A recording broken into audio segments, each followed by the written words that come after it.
যাই হোক, আমি এরকম চেয়ারে বসতেও ভালোবাসি না,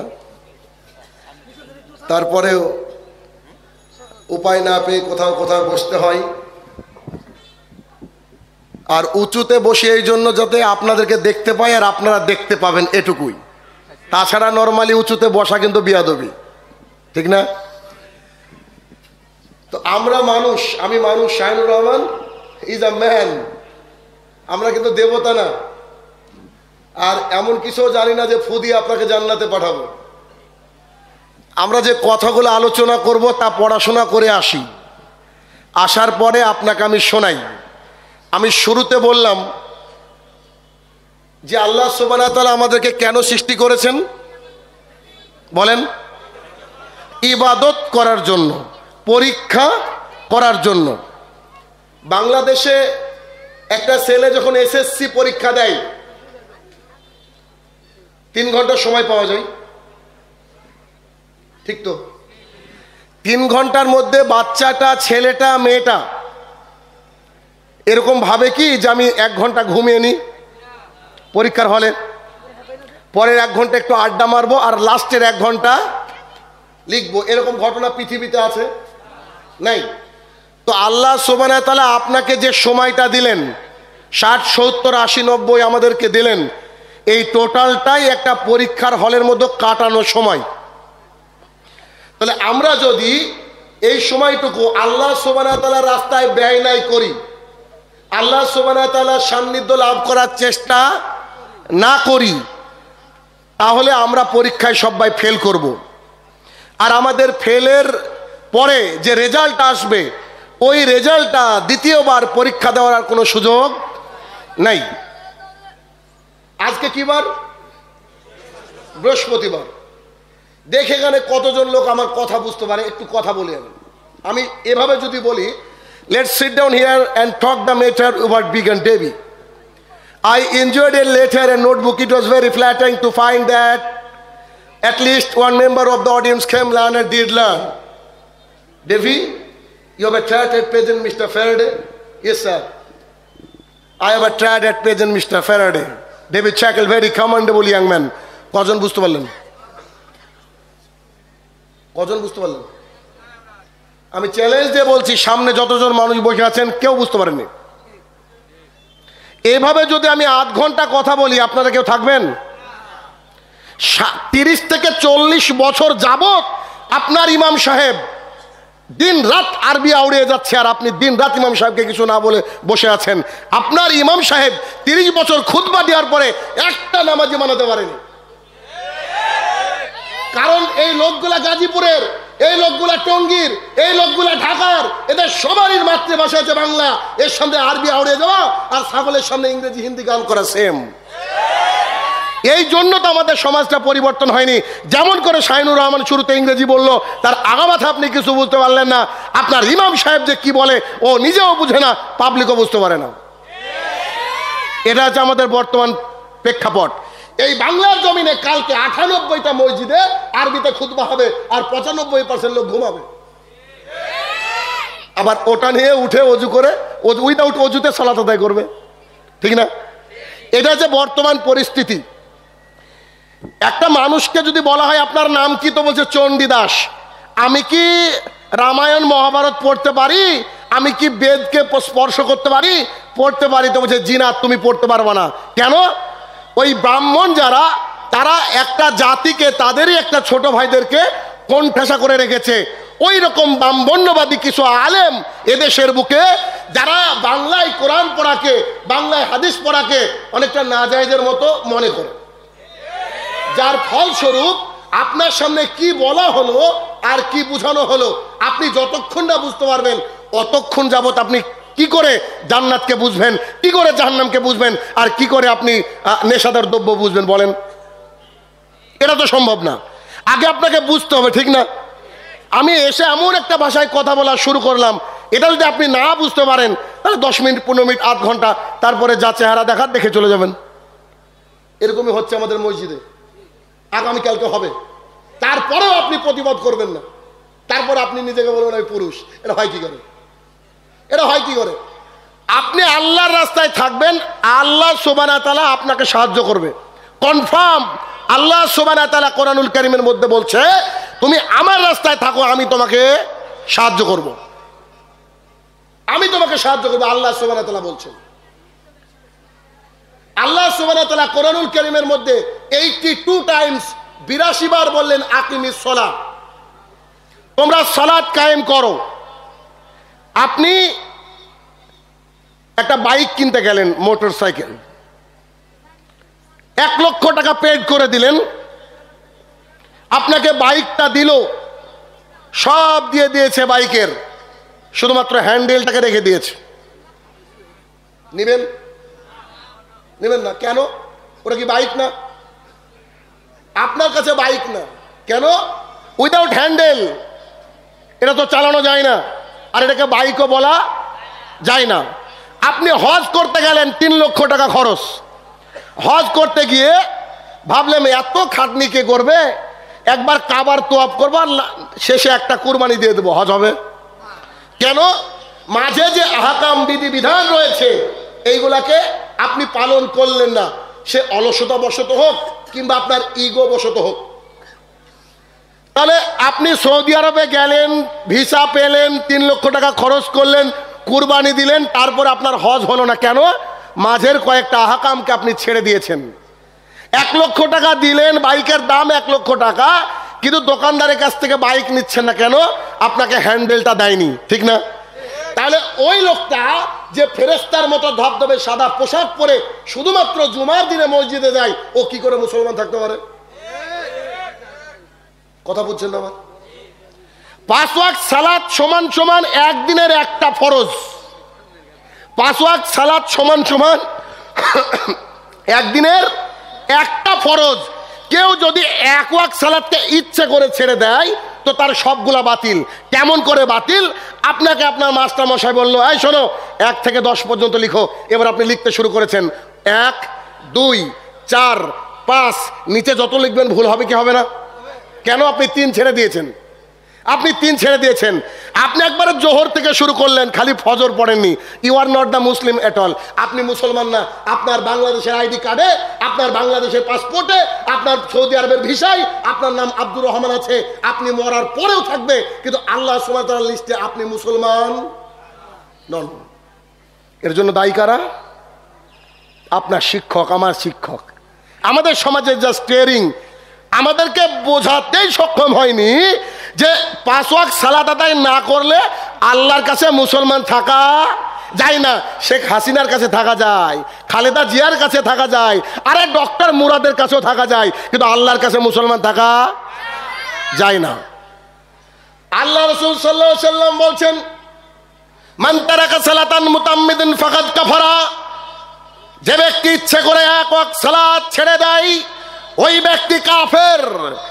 আপনার ইমাম সাহেব যদি কলিজাটাকে শক্ত করে মিম্বারে দাঁড়িয়ে কথা বলতে পারতেন, জাতির সামনে একটা মানুষ এলাকায় বেনামাজি থাকতো না। এটা কোনো পীরের দরবার নয় যে ফু দিয়ে তাকে জান্নাত পাঠিয়ে দেওয়া যাবে। এটা কোনো পীরের দরবার নয় যে খালি আপনি পীরকে হাদিয়া দিলেন আর আপনাকে জান্নাতের সার্টিফিকেট দিয়ে দিলেন। আপনাকে সালাত আদায় করতে হবে, যে কোনো মূল্যে সালাত আদায় করতে হবে। দেখুন আপনাকে একটু দেখাই আমি। আপনি বুড়ো হয়েছেন, যথেষ্ট বয়স হয়েছে, সামনে রমাজান আসছে। আল্লাহর কাছে বলছেন, আল্লাহ আমি যে বৃদ্ধ হয়েছি, আমি যে রোজা করতে পারবো না, আমার কি বিকল্প ব্যবস্থা নাই? মুহাম্মদ সাল্লাল্লাহু আলাইহি ওয়াসাল্লাম তাকে বলে দিয়েছেন, শোনো তুমি এমন রোগগ্রস্ত হয়েছো, তোমার ক্ষমতা নাই রোজা করার, তুমি সকাল সন্ধ্যা ভিখারি মিসকিনকে খাবার খাওয়িয়ে দাও, 30টা তোমার রোজা, 30টা সিয়াম তোমার। তোমার হজ করার সামর্থ্য এসেছে, বয়স 70, কিন্তু সৌদি আরবে গেলে ঘুরে আসবেন কি ঠিক নাই। তো ভাবছেন একজন ব্যক্তিকে 3 লক্ষ টাকা দিয়ে দিয়েছেন, ও যদি হজ করে দেয়, হজ আপনার। আপনি কোটিপতি মানুষ, মারা যাচ্ছেন, এমতো অবস্থায় আপনাকে যে নিজে হাতেই দান করতে হবে। কে বললো? আপনি আপনার নাতি নাতনিকে ডেকে বলেন, এই যে আব্বু, এই যে আম্মু, শোনো এই টাকাটা দান করে দাও, এই নেকিটা আপনার অ্যাকাউন্টে ঢুকে যাবে। কিন্তু সালাত এমন এক আশ্চর্য ইবাদত, রাসূল সাল্লাল্লাহু আলাইহি ওয়াসাল্লাম বললেন, তুমি দাঁড়িয়ে সালাত আদায় করো, জি পারি না বসে সালাত আদায় করো, জি পারি না শুয়ে শুয়ে সালাত আদায় করো, তাও যে পারি না ইশারার মাধ্যমে সালাত আদায় করো। রাসূল সাল্লাল্লাহু আলাইহি ওয়াসাল্লাম বলছেন, মানুষ যখন যুদ্ধক্ষেত্রে, মানুষ যদি যুদ্ধক্ষেত্রে থাকে তাহলে একদল যুদ্ধ করবে আর এক দল সালাত আদায় করবে। আমি শাহিনুর রহমান সফরে এসেছি, এখন যদি রমজান মাস থাকে আমার জন্য রোজা জরুরি নয়, আমার জন্য রোজা জরুরি নয়। আরে যে রোজা আদায় করলে সবচেয়ে আল্লাহর সান্নিধ্য লাভ করা যায়, সেই রোজাকে আল্লাহ সুবহানাহু ওয়া তাআলা এখন বলছে তুমি থামো, তুমি সফরে রয়েছো, তুমি কষ্ট রয়েছো, তোমার জন্য রোজা এখন না, তুমি পরবর্তী সময় তুলে নিও। কিন্তু আল্লাহ সুবহানাহু ওয়া তাআলা মুহাম্মদ সাল্লাল্লাহু আলাইহি ওয়াসাল্লাম থেকে কোনো বাণী আমরা পাই না যে তুমি সফরে আসো মানে তোমাকে সালাত আদায় করতে হবে না, এমন কোনো বাক্য পাই না, এমন কোনো বাক্য পাই না। তার মানে আমাদেরকে যে কোনো মূল্যে সালাত আদায় করতেই হবে, যে কোনো মূল্যে সালাত আদায় করতে হবে। আপনি যে পীরের তরিকার লোক হন না কেন, আপনি যার লোক হন না কেন, আপনি যদি আল্লাহর কাছে বলতে চান আল্লাহ আমি আব্দুর রহমান, আমি মুসলমান, এই কথা বলতে গেলে কি করতে হবে? সালাত আদায় করতে হবে। তাহলে এদেশের মানুষ যারা বলে আমার সালাত নাই তারপরে ঈমান আছে, বুঝে নিতে হবে এ পায়খানা করার পরে শৌচকার্য না করে বলছে আমি পবিত্র। সুন্দরভাবে বুঝতে পারছেন আমার কথা? অসুবিধা হচ্ছে না? তাহলে একজন মুসলমান সালাত আদায় করবে যে কোনো মূল্যে। একজন ব্যক্তি মানে সাহাবী, সাহাবী মানে মুহাম্মদ সাল্লাল্লাহু আলাইহি ওয়াসাল্লাম বলছেন রাদিয়াল্লাহু তাআলা আনহু, যার প্রতি আল্লাহ কি হয়েছেন? রাজি। আরে এই সৌভাগ্য কি আমাদের কপালে জুটেছে? জি জুটেনি। কত বড় সৌভাগ্যের অধিকারী এইরকম একজন ব্যক্তি, দুই চোখে দেখতে পায় না, অন্ধ, ব্লাইন্ড পারসন, এসে মুহাম্মদ সাল্লাল্লাহু আলাইহি ওয়াসাল্লামকে বলছে আল্লাহ রাসূল একটু বাড়িতে সালাত আদায় করার অনুমতি দেন না। তো বলছে কেন? আমি যে এখানে আসবো ধরে নিয়ে আসার মতো কেউ নেই, ওই যে ওই প্রান্তে আমার বাড়ি। তো মুহাম্মদ সাল্লাল্লাহু আলাইহি ওয়াসাল্লাম দয়ার নবী মায়ের নবী বলছে যান দিয়ে দিলাম অনুমতি। এই কথা বলার পরে রাসূল সাল্লাল্লাহু আলাইহি ওয়াসাল্লাম বলছেন এই বলছি জনাব আপনি কি আজান শুনতে পান? জি। তখন মাইক ছিল না, ভালো করে পয়েন্ট টু বি নোটেড, তখন মাইক ছিল না। রাসূল সাল্লাল্লাহু আলাইহি ওয়াসাল্লাম বলছেন জনাব আপনি কি আজান শুনতে পান? বলছে জি হ্যাঁ। মুহাম্মদ সাল্লাল্লাহু আলাইহি ওয়াসাল্লাম বলছে আমার যে রাস্তাই নাই আপনাকে নিষেধ করব, মানে মানে বুঝেননি? মানে তোমাকে আসতেই হবে নামাজ পড়তে, আমার কিচ্ছু করার নাই। কাকে বলছেন? রাদিয়াল্লাহু তাআলা আনহু, যার প্রতি আল্লাহ রাজি হয়েছেন। সে অন্ধ, অন্ধ অবস্থায় ছাড় পায় না। আপনার 18 বছরের ছেলেটা ও কি অন্ধ নাকি? ও আসে না কেন মসজিদে? আরে ওই বাসবে কি করে? ওর বাপই তো নামাজ বুঝে না, ওর বাপই তো নামাজ বোঝে না, ও আসবে কি করে? বেহায়া সন্তান, বেহায়া। এই জন্য রাসূল সাল্লাল্লাহু আলাইহি ওয়াসাল্লাম বলছেন ইয়া মাশশারা শাবাব মান ইসতাতা মিনকুমুল বাজ ফালিয়াতাজাওয়াজ, এই যুবকের দল শোনো, ক্ষমতা থাকলে বিয়ে করো। ক্ষমতা মানে খালি ফজরে আপনি আসবেন কেন? আপনার ছেলে যতজন থাকবে প্রত্যেকজন ছেলেকে উঠে নিয়ে মসজিদে আপনাকে হাজির হতে হবে। তারপরে আবার দেখবেন কালকে জুমার দিন, তো জুমার দিনে এক শ্রেণীর মুসল্লিকে পাওয়া যায় যারা সপ্তাহে আর কোনোদিন আসে না, ঠিক না? একটু লজ্জা দিই, আপনার যদি ঘৃণা থাকে তো একটু পরিবর্তন হবেন। অত দূর থেকে আসার উদ্দেশ্য তো আমার এইটুকুই যে আপনি পরিবর্তন হবেন, আর কিছু না। বলছিলাম যে আপনার স্ত্রী 1 মাস যাবৎ সালাত আদায় করছে কিন্তু 5 দিন সালাত আদায় করতে পারেনি, 6 দিন সালাত আদায় করতে পারেনি। কেন বলেন তো? জি অসুস্থ, মানে মাসিক হয়েছে। লজ্জা লাগছে বলতে আপনার? জি এটা জানতে হবে। মাসিক হয়েছে, মেন্স হয়েছে, তো সে সালাত আদায় করতে পারেনি। ধরেন কারুর 6 দিন থাকে, কারুর 7, কারুর 5, কারুর 4 দিনও ভালো হয়ে যায়।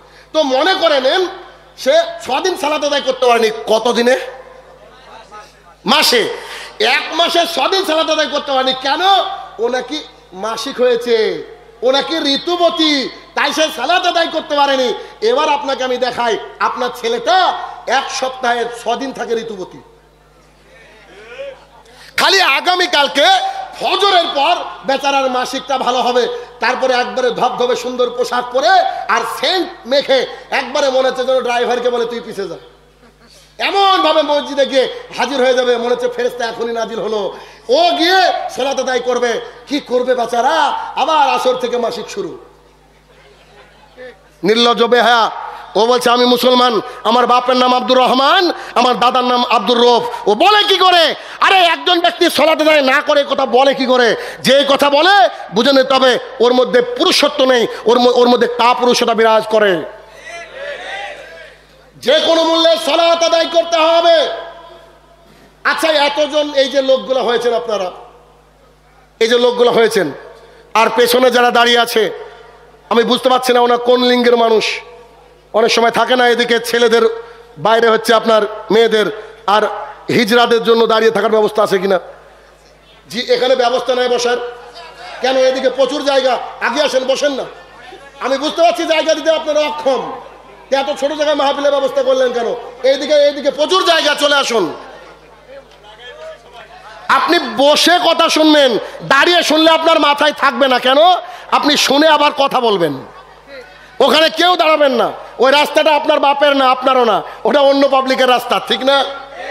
সামনে চলে আসুন, আপনারা সামনে চলে আসুন। যা কথা বলবেন না, এমনি এমনি এগিয়ে আসুন, পেছনের মানুষকে সুযোগ করে দিন। আর যাদের প্রয়োজন হবে তারাই কথা শুনবে। আমাদের কথার মধ্যে কোনো কিচ্ছা কাহিনী নাই, আমরা কোনো সুর জানি না। আমরা কথা বলবো আল্লাহ এবং আল্লাহ রসুল যা বলেছেন তাই, এর উপরে একটা কথা বলতে পারি না। কেন? কারণ মুহাম্মদ সাল্লাল্লাহু আলাইহি ওয়াসাল্লাম বলছেন, এই শোনো, বাল্লিগু আন্নী ওয়ালাউ আয়া, একটা আয়াত জানা থাকলে জাতির সামনে বলো।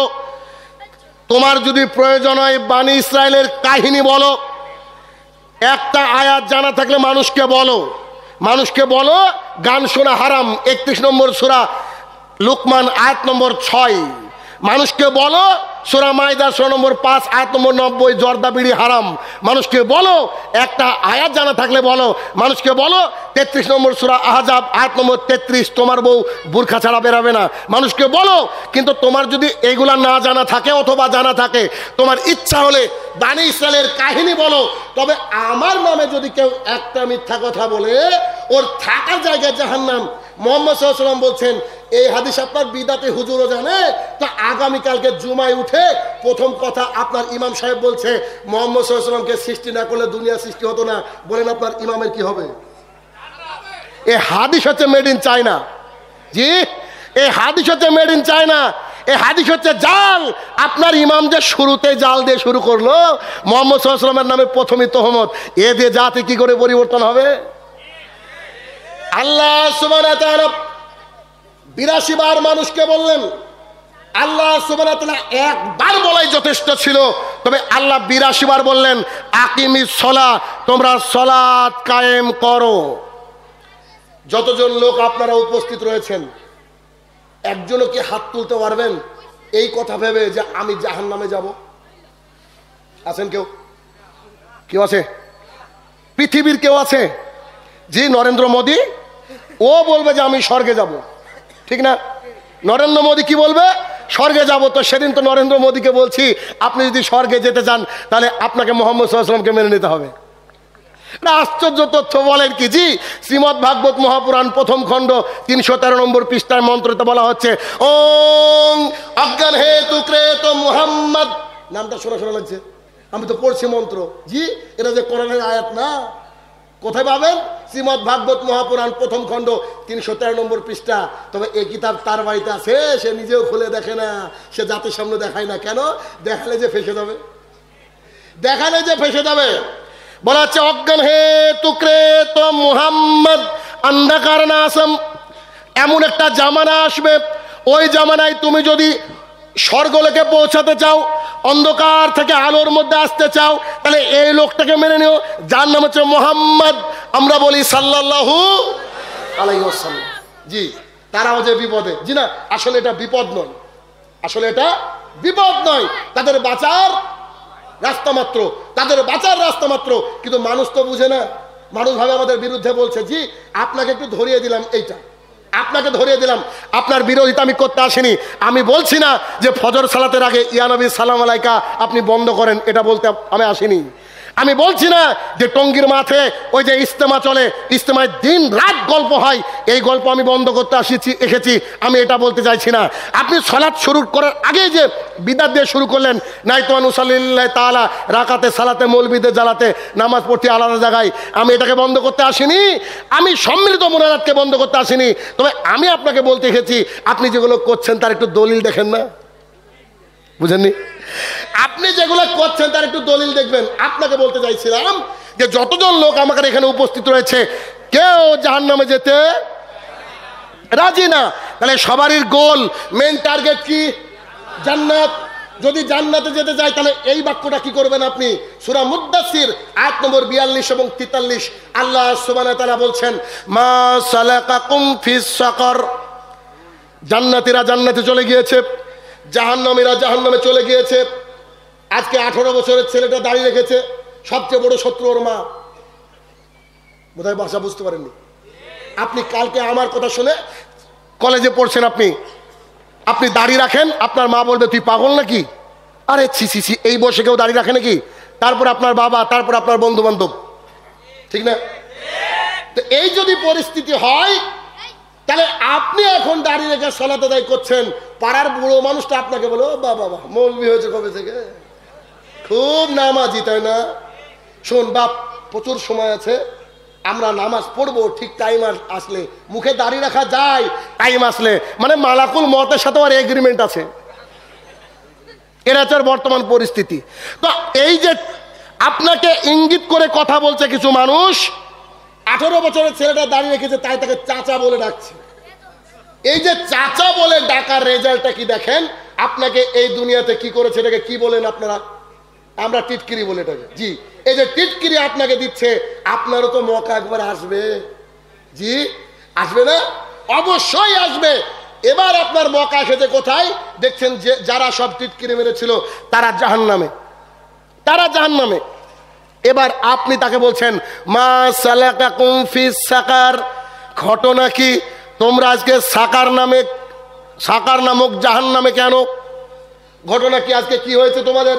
তোমরা আজকে সাকার নামক জাহান্নামে কেন? সেদিন তারা কি বলবে? ক্বালু, তারা বলবে, লাম নাকু মিনাল মুসাল্লিন, আমরা মুসল্লি ছিলাম না। জি, কেন? আপনি যে শুকর আলী ছিলেন, মানে যে জুমাতে সালাত আদায় করেছেন শুক্রবারে, কেন? আপনি যে ঈদু মিয়া ছিলেন, আপনি যে রমজান আলী ছিলেন, তো আপনি কথা বলছেন কেন? জি, আপনি তখন এসে বুঝতে পারছেন যেখান থেকে রিটার্ন আসা যায় না, যে আমি মুসল্লি ছিলাম না। তার মানে মুসল্লি ছাড়া সবাই জাহান্নামী, এটা নিশ্চিত। আর নইলে কোরআনের আয়াত মিথ্যা, নাউযুবিল্লাহ মিন জালিক। এটা কি মিথ্যা হতে পারে? আল্লাহ যে শুরুতে বলছেন আলিফ লাম মিম যালিকাল কিতাবু লা রাইবা ফিহি হুদাল লিল মুত্তাকিন, this is the book, there is no doubt at all. এই সেই কিতাব যার মধ্যে কোনো সন্দেহ নাই। তাহলে এই যে সূরা মুদ্দাসির 42 এবং 43, এখান থেকে কনফার্ম হয়ে গেল যারা মুসল্লি নয় তাদের থাকার জায়গা সাকার নামক জাহান্নাম।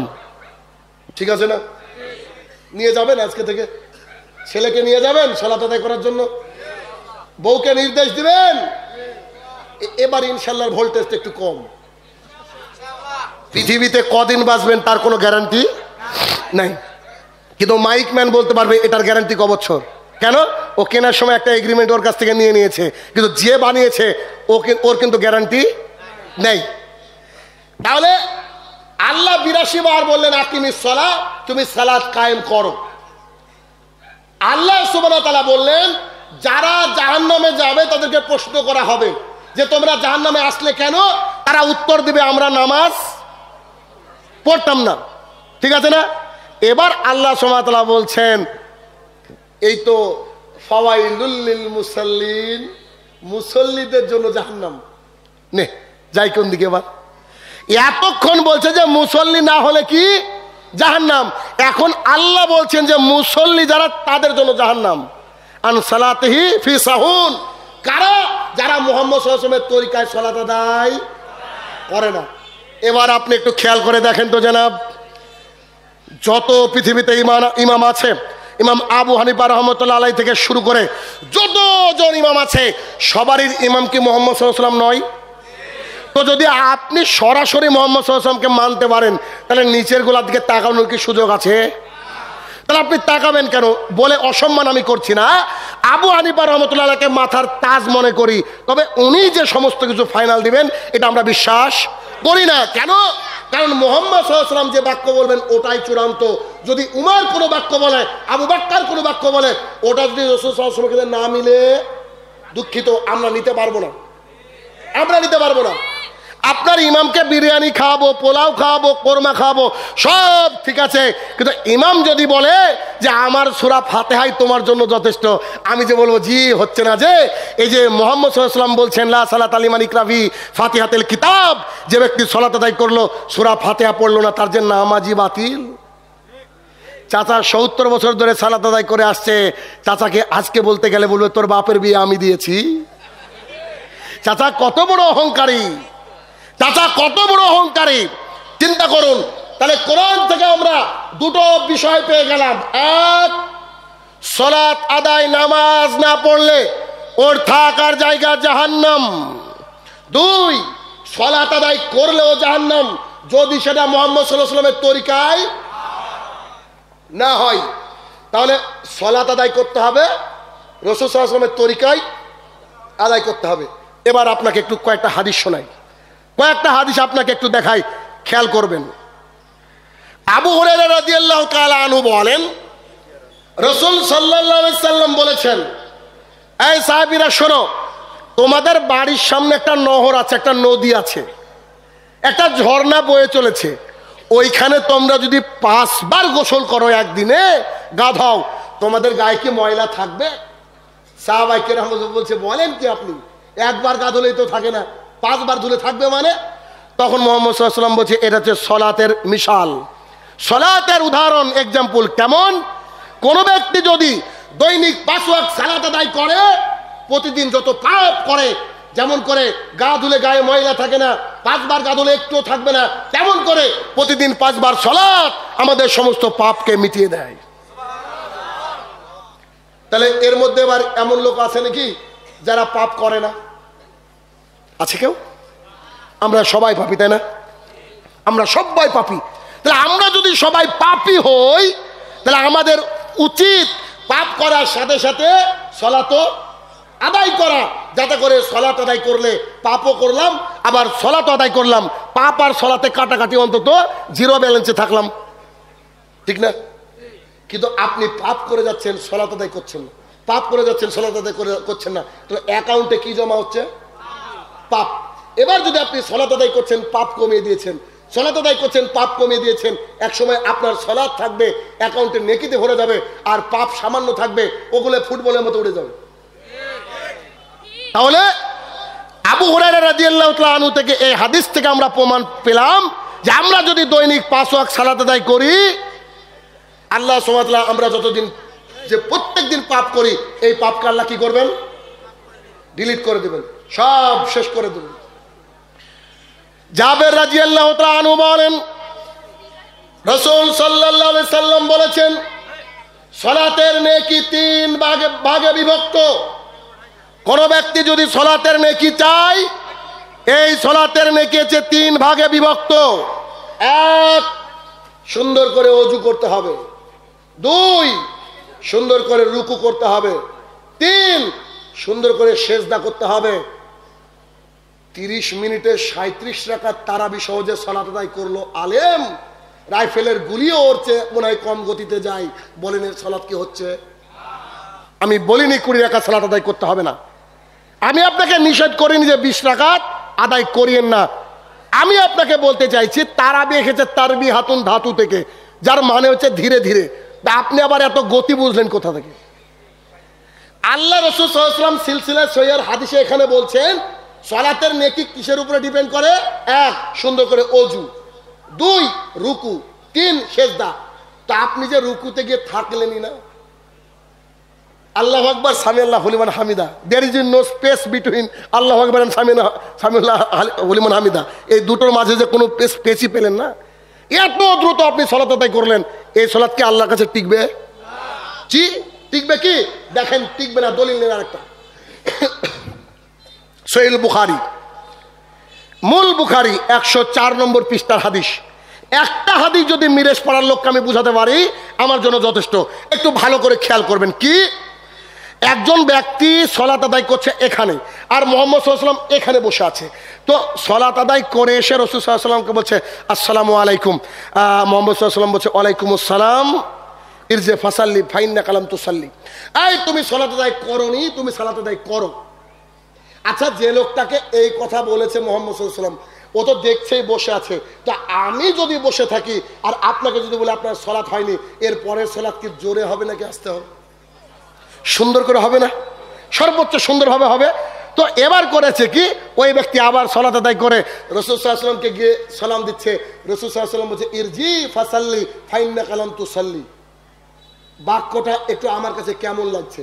মুহাম্মদ সাল্লাল্লাহু আলাইহি ওয়াসাল্লাম যদি এই বাক্যটা এভাবে বলতেন, তুমি সালাত আদায় করেছো কিন্তু ভালো হয়নি। কি করেছো? সালাত আদায় করেছো কিন্তু ভালো হয়নি, তোমাকে বলছি তুমি সালাতটা ভালো করে আদায় করো। কিন্তু মুহাম্মদ সাল্লাল্লাহু আলাইহি ওয়াসাল্লাম কি বলছেন? তুমি সালাত আদায় করোনি, তুমি সালাত আদায় করো। এবার সেই ব্যক্তি আবার আসলেন, এবার বলেন তো কি করে সালাত আদায় করবে? আগের চেয়ে আরো সুন্দর করে। এবার সালাত আদায় করার পরে এসে বলছেন আসসালামু আলাইকুম। মুহাম্মদ সাল্লাল্লাহু আলাইহি ওয়াসাল্লাম সালামের উত্তর দেওয়ার পর বলছে ইরজি ফাসাল্লি ফাইন্নাকা লাম তুসাল্লি, তুমি সালাত আদায় করোনি, তুমি সালাত আদায় করো। এবার সেই ব্যক্তি তিনবার সালাত আদায় করার পরে রাসূল সাল্লাল্লাহু আলাইহি ওয়াসাল্লামকে বলছেন আমাকে শিখান, কি করে সালাত আদায় করতে আমি জানি না, আমি যে নামাজ কি করে পড়তে হয় আমি জানি না, আপনি আমাকে শেখান। এখন এই বাক্য বলার পরে রাসূল সাল্লাল্লাহু আলাইহি ওয়াসাল্লাম বলছেন, বাক্য খুব মনোযোগ সহকারে নজর দিবেন, বলছে যে ব্যক্তি সালাত আদায় করে কিন্তু মুরগি পাখির ধান খাওয়ার মতো করে ওই সেজদা করে, সেজদা থেকে উঠে পড়ে, রুকু করে দ্রুত উঠে পড়ে, তার সালাত আল্লাহর দরবারে গৃহীত হবে না। মাগরিবের পরে 6 রাকাত যে আওয়াবিন পড়লেন, বলেন কি করে এটা আল্লাহর কাছে গৃহীত হবে? জি, আপনি সালাতটা পড়লেন, আপনি ধীর গতিতে সুন্দর করে তো পড়তে পারতেন। এত গতি কেন আপনার?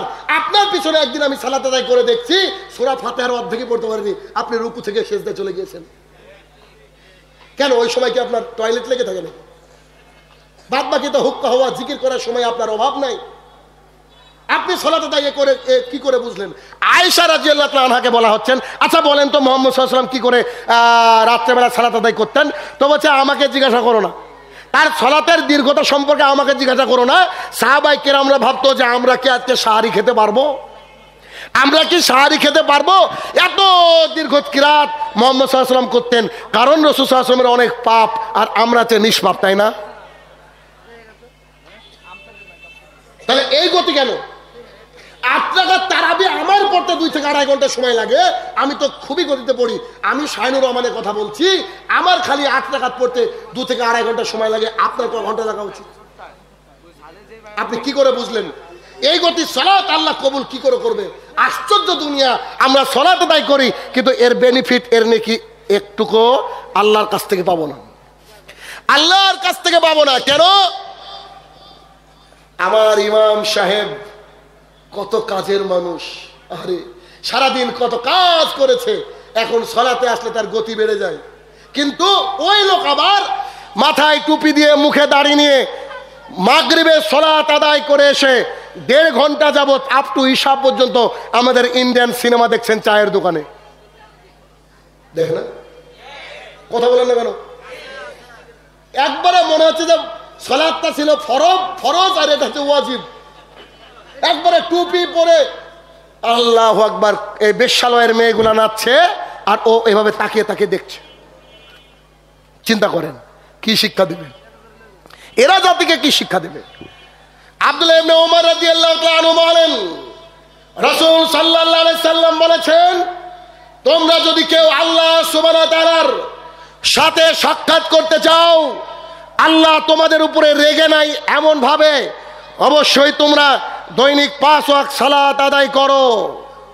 জি, এই কথা তিনি বললেন। মুহাম্মদ সাল্লাল্লাহু আলাইহি ওয়াসাল্লাম বলছেন, তোমরা যদি চাও যে আল্লাহর সাথে সাক্ষাৎ করতে, আল্লাহ সুবহানাহু ওয়া তাআলা তোমাদের উপরে রেগে নেই, তাহলে তোমরা কি করো? দৈনিক 5 ওয়াক্ত সালাত আদায় করো। যে ব্যক্তি 5 ওয়াক্ত সালাত আদায় করে না, তারপরে আল্লাহ সুবহানাহু ওয়া তাআলা রেগে থাকবেন। তো যার প্রতি আল্লাহ রেগে থাকবেন তাকে কি বাঁচানোর কেউ থাকবে? জি, থাকবে না। আল্লাহ সুবহানাহু ওয়া তাআলা কোরআনুল কারীমের মধ্যে বলছেন, আকিমিস সালাত, তোমরা সালাত কায়েম করো, ইন্না সালাতা তানহা আনিল ফাহশাই ওয়াল মুনকার, নিশ্চয়ই সালাত সমস্ত নোংরামি, অশ্লীলতা, বেহাপনা ইত্যাদি থেকে তোমাকে দূরে রাখবে। বাক্যটা খুব ভালো করে বুঝতে হবে। কি? আমি বললাম এইটা একটা মেডিসিন, এটাকে যদি আপনি পান করেন 1 বছর গ্যারান্টি দিলাম আপনার কোনো অসুস্থতা হবে না। 1 বছর গ্যারান্টি দিচ্ছে ওষুধটা যদি আপনি পান করেন আপনি আর অসুস্থ হবেন না। আচ্ছা, এইটা পান করার পরে আগামীকালকে অসুস্থ হয়ে পড়লেন, তাহলে হয় ওষুধে ভেজাল আছে, নাহলে আমার কথায় ভেজাল আছে। হয় ওষুধে ভেজাল আছে, নয় আমার কথায় ভেজাল আছে। বাক্যটা খুব মনোযোগ সহকারে শুনবেন। এবার আল্লাহ আপনাকে বলছেন যে আপনি সালাত আদায় করেন। সালাত আদায় করলে কি হবে? অশ্লীলতা, নোংরামি, বেহাপনা, অসভ্যতা, এগুলা কি হবে? এগুলা থেকে দূরে থাকবেন। তাহলে বলেন, যে লোকটা দাড়ি রেখে 5 ওয়াক্ত সালাত আদায় করে আবার সিগারেটও খায়, বলেন তো এর সালাত কি কবুল হচ্ছে? বাক্য বুঝে বলতে হবে। বাংলাদেশের লোক তো আবার এক বক্তা বলছে হাকিমপুরি জর্দা দিয়ে আমার পীর সাহেব পান খেত, বুঝে সুবহানাল্লাহ। তো নাউজুবিল্লাহ কোথায় রে ভাই? আমি বলতে চাইছি আল্লাহ বলছেন আকিমিস সালাত, তোমরা সালাত কায়েম করো। ইন্না সালাতা, নিশ্চয় নিশ্চয় মানে অবশ্যই সালাত তোমাকে নোংরামি থেকে দূরে থাকবে, নোংরামি থেকে তোমাকে দূরে রাখবে। তো সিগারেট, জর্দা, খৈনি এগুলো খাওয়া হারাম, এগুলো দলিল আমি পরে দিচ্ছি। তো এই যে নোংরামি আপনি খাচ্ছেন, আর আপনার এখানে আসতে গিয়ে ওই যে কি একটা মোড় আমি জানি না নামটা কি, ওইখানে যে রেল লাইন আছে না, ওখানে রেল লাইনে রেল আসছে, আর দেখলাম আরে পুরুষ তো আছে, একজন নারীও জনসেবা করছে, সিগারেট দিচ্ছে মানুষকে। দাড়ি রেখে চাচা সিগারেট দিচ্ছে, আর দাড়িওয়ালা চাচা আবার সিগারেট ধরিয়ে আরামসে সিগারেট টানছে আর সুখ দুঃখের গল্প করছে। বলছে বলেন এরা মুসলমান, বলেন এদের সালাত কাজে লাগে? আমরা বাক্য বুঝতে পারছেন না? আল্লাহ বলছেন তুমি সালাত আদায় করো, তাহলে কি হবে? তোমার হাত দিয়ে খারাপ কাজ হবে না, নোংরামি হবে না, অশ্লীলতা হবে না। তাহলে যেসব মহিলারা সালাত আদায় করে আবার লিপস্টিক দিয়ে বোরকা পরে বাইরে যায়, বলেন এর সালাত কবুল হচ্ছে কি? কোরআনের কথা তো মিথ্যা না। তাহলে সালাত কবুল হচ্ছে না কেন? এটা এমন একটা সালাত যে এই সালাতটা আসমান তো দূরের কথা, 3 হাতও যায়নি, সালাতটা পড়ে গিয়েছে, সালাতটা পড়ে গেছে, আল্লাহর কাছে সালাতটা যায়নি, আল্লাহ সুবহানাহু ওয়া তাআলার কাছে সালাতটা পৌঁছায়নি। কেন পৌঁছায়নি ওটা আমি পরে বলছি। আপনাকে এখানে আমি বলতে চাইছি আল্লাহ সুবহানাহু ওয়া তাআলা সূরা আনকাবুতের 45 নম্বর আয়াতে এই যে বাক্যটা বললেন যে তুমি সালাত আদায় করো, সমস্ত নোংরামি থেকে তুমি দূরে থাকবা। তাহলে যে ব্যক্তি সালাত আদায় করে, পান, বিড়ি, জর্দা, গোল, সিগারেট খায়, তার সালাত আল্লাহর কাছে। যে ব্যক্তি সালাত আদায় করে, তার বউ বেটি বেপরদায় চলে, তার সালাত আল্লাহর কাছে। যে ব্যক্তি সালাত আদায় করে, আসাব রেখে চাকরি করে, তার সালাত আল্লাহর কাছে। যে ব্যক্তি সালাত আদায় করে, বাড়িতে ডেস্টিনির কিতাবখানা রাখা আছে, বইখানা রাখা আছে, তার সালাত আল্লাহর কাছে। যে ব্যক্তি সালাত আদায় করে, নিজের দোকানে অবৈধ জিনিস বিক্রি করে, পান, বিড়ি, জর্দা, গুল, সিগারেট, হেরোইন, তারপরে আরো কি আছে সব বিক্রি করে, তার সালাত আল্লাহর কাছে যায়নি। যে ইমাম সাহেব তাবিজ বিক্রি করে, ও ছোট হুজুর হোক আর বড় হুজুর হোক, ওর সালাত আল্লাহর কাছে যায়নি। একটু আগে মাদানী সাহেব বলে গেলেন না, মান তাল্লাকা তামিমা ফাকাদ আশরাকা, যে ব্যক্তি তাবিজ ঝরলো ব্যক্তি শিরক করলো। এটা আপনাকে আমি বলছি, যে ব্যক্তি তাবিজ ঝরলো শিরক করলো, আর আপনার বড় হুজুর শিরকের ফ্যাক্টরি, ও নাকি তাবিজ বিক্রি করে, ও নাকি শিরকের ফ্যাক্টরি। তো যে লোক তাবিজ বিক্রি করে ও তো মুশরিক, ওর পিছনে সালাত আদায় করলে আপনি কি করে মুসলমান থাকবেন? তাহলে আশ্চর্য একটা বিষয়। তাহলে আপনাকে বুঝে নিতে হবে যে আপনার সালাত কবুল হচ্ছে কিনা। এবার খেয়াল করে দেখেন তো যে দোয়া কিছু কবুল হয়েছে কিনা 1 বছরের মধ্যে। যদি কবুল না হয়ে থাকে তাহলে বুঝে নিতে হবে যে আপনি এইরকম অশ্লীলতা, বেহাপনা, নোংরামির সাথে যুক্ত আছেন, নোংরামির সাথে যুক্ত আছেন। এটা আপনাকে ধরে নিতে হবে। কেন? কারণ আপনি সালাত আদায় করেন, এটা জাস্ট শারীরিক ব্যায়াম হচ্ছে, এই সালাত আল্লাহর কাছে গৃহীত হচ্ছে না। তো শারীরিক ব্যায়াম হলে আবার কি দরকার? ওই ভোরে একটু morning walk, that is enough for us, এরা আমাদের জন্য যথেষ্ট হতো। কিন্তু ব্যাপারটা ভুল হয়েছে। আচ্ছা, এবার বিষয় হচ্ছে আপনি খুব ভালো মানুষ, ইমানদার মানুষ, 5 ওয়াক্ত সালাত আদায় করেন, সব ঠিক আছে, কিন্তু ফজরের সময় উঠে মেশওয়াক খুঁজেন না, ব্রাশ খুঁজেন না, খুঁজেন হচ্ছে গ্যাস লাইটার আর সিগারেট। বলেন আপনার সালাত কি কবুল হবে? হাদিস মুসলিম শরীফের, রাসূল সাল্লাল্লাহু আলাইহি ওয়াসাল্লাম বলছেন ইন্নাল্লাহা তাইয়্যিবুন, আল্লাহ হচ্ছেন পবিত্র, লা ইয়াকবালু ইল্লা তাইয়্যিবা, আল্লাহ পবিত্র জিনিস ছাড়া গ্রহণ করেন না। এই পৃথিবীর বুকে যত মুসলমান সিগারেট খায়, জর্দা খায়, খৈনি খায়, এদের 90% শুধুমাত্র হুজুরের জন্য খায়। তার দলিল আপনাকে আমি দিই। আপনি আপনার ছেলেকে মোবাইল দিচ্ছেন, স্মার্টফোন, ছোটবেলা থেকে। আজকে আপনার ছেলেও আমার বক্তৃতা শুনছে, ডক্টর জাকির নায়েকের বক্তৃতা শুনছে, ভালো ভালো মানুষের বয়ান শুনছে।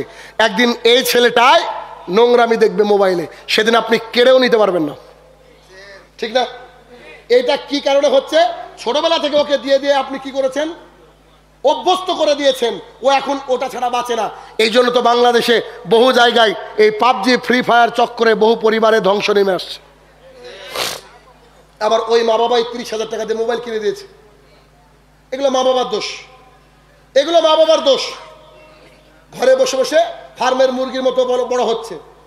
কজন বাবা আছি, কজন মা আছি যে আমরা আমাদের ছেলেকে বিকালে একটু সময় দিই, বলেন যে চল বাবা একটু খেলতে যাই। আমাদের সময় তো দিত, আমাদের মা বাবা দিত না? কি গো, দিত না আপনাদের সময়? এখন আপনার আমার সময় আছে নাকি? আমার সময় না। তো ছেলেকে কি করেছে? একটা দিয়ে দিয়েছে। আজকে এটা দেখছে, কালকে নোংরামি দেখবে, 100% দেখবে। তো এইটা যদি এই অবস্থা হয়, কেন? এর জন্য বাবা মা দায়ী হলো। হুজুর যদি আমাদেরকে বলতো যে পান, বিড়ি, জর্দা, গুল, সিগারেট টোটালি হারাম, তাহলে 90% লোক এর থেকে বেঁচে যেত। হুজুর রাস্তা খুলে রেখেছে, বলছে মাকরু। হুজুর বলছে মাকরু।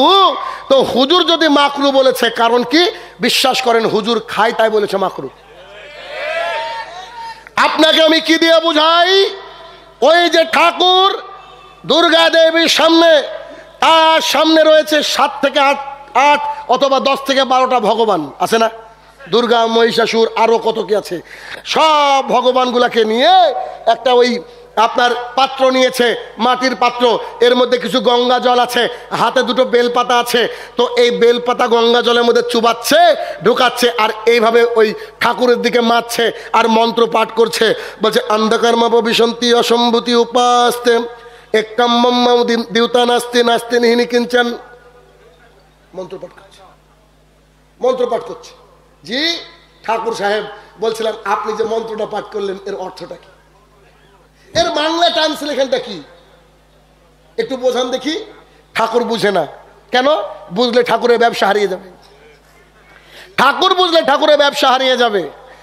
এবার ঠাকুর যে মন্ত্রটা পাঠ করলো সামনে 17টা ভগবানকে নিয়ে, এটার আমি বাংলা আপনাকে ট্রান্সলেশন করে দিচ্ছি, একবারে ক্লিয়ার ট্রান্সলেশন, একটু খেয়াল করেন তো। ঠাকুর বলছে অন্ধকার মাপ বিশান্তি, ওই সব লোক আরো বেশি অন্ধকারের দিকে যায়। অসম্ভূতি, যারা বানিয়ে উপাস্তে পুজো করে, ওই সব লোক আরো বেশি অন্ধকারের দিকে প্রবেশ করে, যে সব লোক নিজে হাতে বানিয়ে পুজো করে। এটা কে বানিয়েছে? আমি নাকি? ওটা নিজে হাতে বানিয়েছে। এরপরে আবার কি বলছে দেখেন, এরপরে বলছে কারণ কি? এক কাম ব্রহ্মা, ব্রহ্মা একজন, দেবতা নাচতে দ্বিতীয় নাই, নিহিনি কিনছেন একটুকু নাই। সামনে 17 জন, সামনে 17 জনকে নিয়ে বলছে ভগবান একজন, একজন একটুকু নাই। এ ঠাকুর যেমন ধর্ম বুঝে না, আপনার হুজুরও ধর্ম বুঝে না।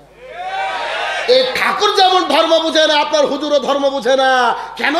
আপনার হুজুর আল্লাহু আকবার বলে সূরা ফাতিহা সুললিত কণ্ঠে তেলাওয়াত করার পরে, এবার আপনার হুজুর মানে আমার ঠাকুর, আমার ঠাকুর মানে আপনার হুজুর, এবার ওই মিম্বারের পাশে দাঁড়িয়ে কি বলছে? ইয়া আইয়ুহাল্লাযীনা আমানু ইন্নামাল খামরু ওয়াল মাইসিরু ওয়াল আনসাবু ওয়াল আজলামু রিজসুম মিন আমালি শায়তান। হে ইমানদারগণ, নিশ্চয় মদ, নিশ্চয় জুয়া, নিশ্চয় লটারি। মদ মানে খামর, খামর মানে যার দ্বারা বিবেক ঢেকে দেওয়া হয়। খামর মানে ইয়াবা, খামর মানে বাবা, খামর মানে ট্যাবলেট, খামর মানে আপনার হচ্ছে জর্দা, খামর মানে খৈনি, খামর মানে আপনার পান বিড়ি ইত্যাদি। এগুলো যারা খায়, এটা হচ্ছে রিজসুম, এগুলো হচ্ছে নাপাক, এগুলো হচ্ছে পায়খানা, এগুলো হচ্ছে রিজসুম, এগুলো হচ্ছে নাপাক, এগুলো হচ্ছে পায়খানা, এগুলো হচ্ছে রিজসুম, এগুলো হচ্ছে নাপাক, এগুলো হচ্ছে পায়খানা। এর থেকে তুমি দূরে থাকো, শয়তানের পতঙ্গ অনুসরণ করো না। ওই ইমাম সাহেব এই সুন্দর সুললিত কণ্ঠে পাঠ করার পরে বাইরে এসে বলছে, ও সলিমুদ্দিন চাচা, হাকিমপুরি জর্দাদি পান দাও। বলেন ওই ঠাকুরের সাথে আপনার হুজুরের পার্থক্য আছে না নাই? Same same.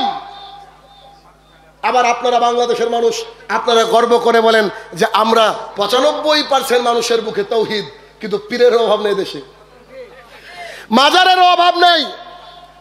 শুনুন, আপনি বলছেন আমি জান্নাতে যাব, আর আমি বলছি যে চণ্ডীদাসও জান্নাতে যাবে। আমি বলছি নরেন্দ্র মোদী জান্নাতি। আপনার লজিকে বলছি, আপনাকে আমি একটু দেখাই, আপনার হুজুরকে দেখা দেখে কথাটা এইভাবে আসছে, একটু আপনি খেয়াল করুন। দেখেন, একটা লোক দরগায় যাচ্ছে, দেখে দরগা আছে না, আরে সন্তান হয় না, বুঝে কে দিয়েছে, বুঝে বাবা সন্তান দিয়েছে। ওর বাবার হাড় আছে কিনা সন্দেহ ভিতরে, মাংস তো দূরে কথা, ওর বাবা যে শুয়ে আছে তার হাড় আছে কিনা সন্দেহ। ও বলছে আমার বাবা নাকি সন্তান দিয়েছে। এবার দেখেন, আব্দুর রহমান আর এর নাম হচ্ছে চণ্ডীদাস। নরেন্দ্র মোদী বলছে না বারবার, আব্দুর রহমান আর চণ্ডীদাস। আব্দুর রহমান ও করেছে কি, দরগাতে গিয়ে বলছে বাবা আমার সন্তান হয় না, আমাকে সন্তান দাও। আর চণ্ডীদাস ও ওর জায়গা দরগা বা মাজার, ও গিয়েছে, গিয়ে বলছে বাবা আমার সন্তান হয় না, সন্তান দাও। আব্দুর রহমানের যে পীর সে শুয়ে আছে, ঠিক না, শুয়ে আছে না কবরে, আরে চণ্ডীদাসের দাঁড়িয়ে আছে মূর্তি, ও দাঁড়িয়ে আছে, মানে এর ভগবান শুয়ে, ওর ভগবান দাঁড়িয়ে। ও গিয়ে বলছে যে ওখানে একটা গান বাজছে, বলছে এটা হচ্ছে কাওয়ালি। কাওয়ালি শোনেন না? আর হিন্দু যেখানে গিয়েছে বলছে এটা হচ্ছে ভজন। ও ওর মাজার ধুয়ে পানি দিয়ে বলছে এটা জমজমের চেয়ে পবিত্র। আর এ ওর দুর্গা দেবীর পায়ে, অমুক দেবীর পায়ে থেকে পানি দিয়ে বলছে এটা হচ্ছে আপনার গঙ্গা জলের চেয়ে পবিত্র। এ যে খিচুড়ি দিয়েছে বলছে তাবাররক, আর এ যে খিচুড়ি দিয়েছে এ বলছে প্রসাদ। এর ভগবানও একজন, এর ভগবানও একজন। এখানে কাওয়ালি, এখানে ভজন। এরটা শুয়ে আছে, এরটা দাঁড়িয়ে আছে, এরটা শুয়ে, এরটা দাঁড়িয়ে। এরটা আপনার, এরটা প্রসাদ, আর এরটা হচ্ছে তাবারক। এরটা হচ্ছে জমজমের চেয়ে পবিত্র, আর এরটা হচ্ছে গঙ্গা জলের চেয়ে পবিত্র। এবার আপনি আমাকে বলেন দেখি, আব্দুর রহমান যদি জান্নাতে যায়, চণ্ডীদাস যাবে না? জি, হিসাব অনুযায়ী তো তাই তো যাচ্ছে। তার মানে মাজার মুখে যারা, তারা কেউ মুসলমান নয়। ভয় বোধ হয় আপনাদেরই লাগছে, কারণ রাসূল সাল্লাল্লাহু আলাইহি ওয়াসাল্লাম বলেন, সহিহ বুখারী হাদিস নম্বর 1118, রাসূল সাল্লাল্লাহু আলাইহি ওয়াসাল্লাম বলেন লা তুসাদ্দিরু ইল্লা ইলা সালাসা মাসাজিদ। এই শোনো, নেকির উদ্দেশ্যে এই তিনটি জায়গা ছাড়া তোমরা আর কোথাও ভ্রমণ করিও না। এক, মসজিদুল হারাম, দুই মসজিদুল আকসা, তিন মসজিদুল আনায়ানি নবমী। এবার আপনার টঙ্গীর মাঠের কি হবে? লোক যে বলছে আসলে হজের নেকি হয়, আমি বলছি না, শুনেছি তাই বলছি। বলেন এবার আপনার হুজুরের কি হবে? হুজুর কি বলতে পারেন না যে সালাম করেন, পা ছুবেন না? জি, মানুষকে বোকা বানাবে না আর কতদিন? ব্যবসার দিন শেষ হয়ে গেছে, ব্যবসার দিন শেষ হয়ে গেছে। হক কথা বলার বহু মানুষ তৈরি হয়ে গিয়েছে। একটা শাহিনুর রহমানকে মেরে দিলে লক্ষ লক্ষ শাহিনুর রহমান রেডি আগামী দিন দাওয়াত দেওয়ার জন্য। আপনাকে এখান থেকে হক নিয়ে যেতেই হবে, আপনাকে এখান থেকে হক নিয়ে যেতে হবে। আরে আমাকে কতজন মেরে ফেলার হুমকি দিল, আপনার বুলেট আমার কিছু করতে পারবে না। কেন জানেন? আমি তাওয়াক্কালতু আলাল্লাহ, আল্লাহর প্রতি ভরসা করি। আমি আল্লাহকে যে বলেছি আল্লাহ জিহাদের ময়দানে মৃত্যু দিও, আর এখানে সে বিড়ালের মতো কথা বলবো নাকি? এটা তোমার ব্যবসা না? সামনে বছর আপনাকে, আপনি আমাকে ডাকলে আপনার কলিজা কাঁপবে যে এখানে বসে এত গালাগালি শোনা যাবে না, কারণ আপনার থলের বিড়াল যে বেরিয়ে যাচ্ছে আস্তে আস্তে, আপনার যে ব্যবসা নষ্ট হয়ে যাবে। আমার এটা ব্যবসা না। আমি 104 নম্বর সূরাটা যদি কোরআনুল করিমের মধ্যে না থাকতো, আর ওই যে বাল্লিগি ওয়ান্নি আওলা আয়া, এই বাক্যটা যদি আল্লাহ রাসূল না বলতেন, আল্লাহর কসম করে বলছি দাওয়াতের ফিল্ডে আসতাম না। কেন? আমি যে বিপদে পড়ে গিয়েছি। আল্লাহ যে বলছেন, এই দুনিয়াবাসী শোনো, সময়ের শপথ, প্রত্যেকটা মানুষ ক্ষতিগ্রস্ত, কিন্তু তারা নয় যাদের মধ্যে 4টে গুণ রয়েছে। এক, যারা আল্লাহর প্রতি ঈমান এনেছে। দুই, যারা বলেন আমালান সলে, ভালো আমল করে। তিন, যারা হকের দাওয়াত দেয়। চার, যারা ধৈর্য ধারণ করতে বলে। এবার আপনাকে আমি দেখাই, এবার এখানে বসে যারা কথা বলে তাদের বিষয়ে একটু হোক বাংলা ওয়াশ। তাদের বিষয়ে দেখেন কি, আপনি যখন বলছেন আশহাদু আল্লা ইলাহা ইল্লাল্লাহ ওয়া আন্না মুহাম্মাদার রাসূলুল্লাহ, এক বান্ডিল টাকা আল্লাহ আকাশ থেকে ফেলে দিয়েছে, তাই না? দিয়েছে? কালেমা পড়ার পরে কেউ আল্লাহ টাকা দিয়েছে? কেউ টাকা দিয়েছে? কনফার্ম তো? আচ্ছা, 2 নম্বরে রাত্রেবেলা উঠে তাহাজ্জুদের সালাত আদায় করছেন, সালাত আদায় করার পরে দেখছেন জায়নামাজটা তোলার পরে 1.5 লক্ষ টাকা হয়েছে, হয়নি। 3 নম্বরটাকে বাদ রাখলাম। 4 নম্বর, বিপদে পড়ে গিয়েছেন, একজন ভাই এসে বলছে ভাই ধৈর্য ধারণ করেন, আল্লাহ আপনার সাথে আছে। আপনার ভাই কি টাকা দিয়েছে? 3 নম্বরটা এবার নিয়ে আসি। এই যে এখানে কথা বলতে গেলে যে 80,000 টাকা কন্ট্রাক্ট, বুঝেননি কথা আমার? এখানে আমি শাইনুর রহমান কথা বলতে বাধ্য। কেন? এই 4টি গুণ যার মধ্যে থাকবে না সে কোথায় যাবে? জাহান্নামে যাবে। এটা আপনাকেও খালি স্টেজেই বলতে হবে এমন না, আপনাকে বাড়ি দিয়ে শুরু করতে হবে দাওয়াত। প্রত্যেকটা মানুষকে দিনের দাওয়াতের কাজ করতে হবে, প্রত্যেকজনকে দায়ী হতে হবে, দায়ী হতেই হবে, নইলে থাকার জায়গায় জাহান্নাম, থাকার জায়গায় জাহান্নাম। আপনি দায়ী মানে এখানে বসতে হবে আর সামনে 1000খানা ক্যামেরা থাকতে হবে, এটা না। আপনার বাপের গলা চিপে ধরে বলতে হবে যে জর্দা খেলে এ বাড়িতে ভাত উঠে যাবে, বুঝলেন? এটা আদর করে বলবেন বাবা, তো এটা আদর করে বলবেন। আপনাকে আমি বলতে চাইছি যে সব আপনি লা ইলাহা ইল্লাল্লাহ বলেছেন, অসুবিধা নেই, ধৈর্য ধারণ করছেন, অসুবিধা নেই, ভালো আমল করছেন, অসুবিধা নাই। আর যে এসেছে দাওয়াতের কাজ বলছে 80,000 টাকা ছাড়া যাব না। জি, যারা কন্ট্যাক্ট করে, জালসা করে, দাওয়াতি ময়দানে যায়, হতে পারে সে পৃথিবীর সবচেয়ে সেরা আলেম, ওর বক্তৃতা শোনা হারাম। আমি শাইনুর রহমান বলছি, কোন বাপের বেটা আছে আমাকে দিকটার প্রমাণ? জি, আল্লাহ সুবহানাহু ওয়া তাআলা বলছেন এই কোরআনুল কারীমের মধ্যে, আল্লাহ সুবহানাহু ওয়া তাআলা বলছেন ওয়ালা তাসতারু বিআয়াতি সামানান কালিলা, আমার আয়াতকে কম দামে বিক্রি করো না। গোটা পৃথিবী বিক্রি করলে একটা আলিফের দাম হয় না, আর আপনি 80,000 টাকা দিয়ে কোরআন বিক্রি করছেন। আবার বলছে এক জায়গায় 60,000 দিয়েছিল আর এক জায়গায় 80, তাই ওখানে চলে গিয়েছে বন্ধু। আবার ফেসবুকে মানববন্ধন হয়, বলছে হুজুর আমাদের টাকা নিয়ে চলে গিয়েছে। কত বড় অসভ্য, কত বড় বেঈমান হলে এ কথা হয়, চিন্তা করুন। তবে আপনি হুজুরকে মূল্যায়ন করবেন, আপনি হুজুরকে মূল্যায়ন করবেন। কোন একটা মাদ্রাসায় আমাকে প্রশ্ন করা হয়েছিল একটা মসজিদের ইমামের বেতন কত হওয়া উচিত। আমি বলেছিলাম 60,000 টাকা। জি, 7 না 60, 60,000 টাকা। কেন? একটা প্রাইমারি স্কুলের মাস্টারের বেতন যদি 40-50,000 টাকা হয়, আপনার প্রফেসরের বেতন যদি 1 লাখ টাকা হয়, ও আপনাকে দুনিয়া শিখাবে, আর এই লোকটা আপনাকে দুনিয়া এবং আখিরাত শিখাবে, তাহলে এর বেতন এত কম হয় কি করে? আপনি 6,000 টাকা দিয়েছেন, আবার 3 মাস বাকি, এর কাছ থেকে কি পাবেন আপনি?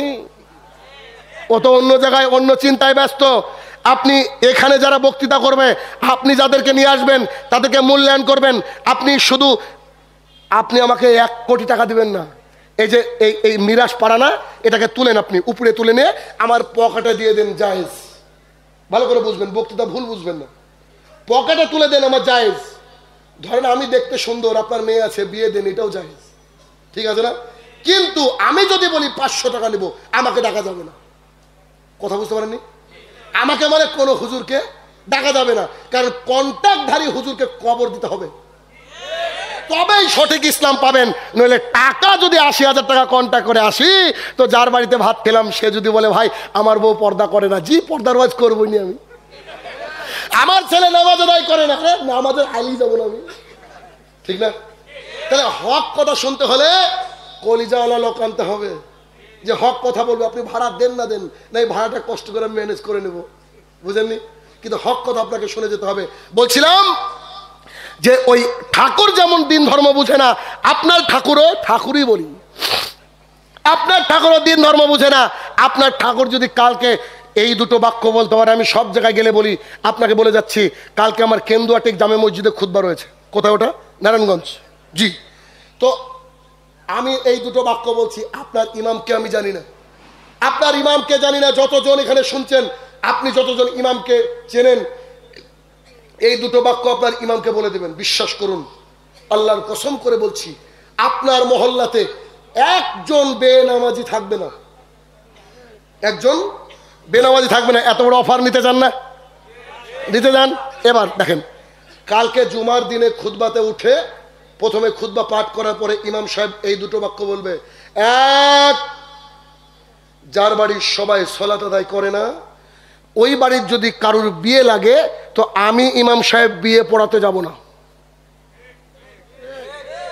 2, যার বাড়ির লোক সবাই সালাত আদায় করবে না, ওই বাড়ির লোক কেউ যদি মারা যায়, ওর জানাজা করব না, কিন্তু ওকে আমি পুঁতে রাখবো, কারণ শিয়াল কুকুরের মতো গন্ধ বেরাবে তাই। এই দুটো বাক্য যদি ইমাম সাহেবরা বলতে পারতো, একটা বেনামাজি থাকবে। কারণ মারা যাওয়ার সময় আর বিয়ের সময় যাই রান লাগুক আর খাসি লাগুক, হুজুর যে লাগবে, হুজুর যে লাগবে। কিন্তু হুজুর তো এখন ভাড়া পাওয়া যায়।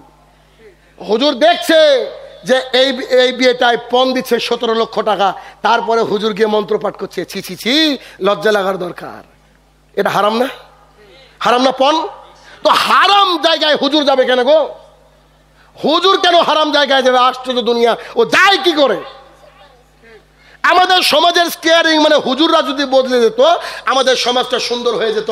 আমাদের হুজুররা যে বদলায় না, ওরা ভাবে যে আমার রুজির মালিক হচ্ছে মসজিদ কমিটি। আবার যখন খুতবা দিতে ওঠার সময় এবার ওর ডেস্টিনি নিয়ে বলবে। ডেস্টিনি নিয়ে কি বলবে? মসজিদ কমিটির যে সভাপতি, ওই হচ্ছে ডেস্টিনির মালিক। আছে না ঘটনা? মসজিদ কমিটিতে দেখবেন বেশিরভাগ এলাকার সম্ভ্রান্ত মানুষ থাকে, এলাকার নেতা থাকে, এলাকার বড় বড় বড় ধরনের চোর থাকে, ঠিক না? এরা থাকে। এই মসজিদ কমিটিতে আপনাকে রাখতে হবে মিনিমাম তাহাজ্জুদ গুজারি মানুষ। আমাদের দেশে কোন স্টেশনের পাশে বাথরুম পায়খানা থাকে, তো বাথরুম পায়খানায় পাবলিক টয়লেট যেগুলোকে বলা হয়, ওখানে যেতে গেলে 5 টাকা 10 টাকা লাগে। আছে না আপনাদের দেশে? এই 5 টাকা 10 টাকা লাগে, তো যে টাকাটা নেয় আমাদের দেশের নিম্ন শ্রেণীর মানুষ, মানে হিন্দু ভাইদের মুচির চারাল, এরা এই নিম্ন শ্রেণীর মানুষ থাকে। কেন? ওই বাথরুমের দায়িত্ব নিয়েছে কে? মুচি। বাথরুমের দায়িত্ব নিয়েছে কে? নিচু শ্রেণীর হিন্দু মানুষ। কারণটা কি? বাথরুমটা হচ্ছে আপনার শয়তানের ঘর, শয়তানের ঘরের দায়িত্ব নিয়েছে মুচি। আল্লাহর ঘরের দায়িত্ব মুচি পেল কি করে? আল্লাহর ঘরের দায়িত্ব আপনি তাকে দিলেন কেন, যে লোকটা দিন রাত জেনা করে? আল্লাহর ঘরের দায়িত্ব আপনি তাকে দিলেন কেন?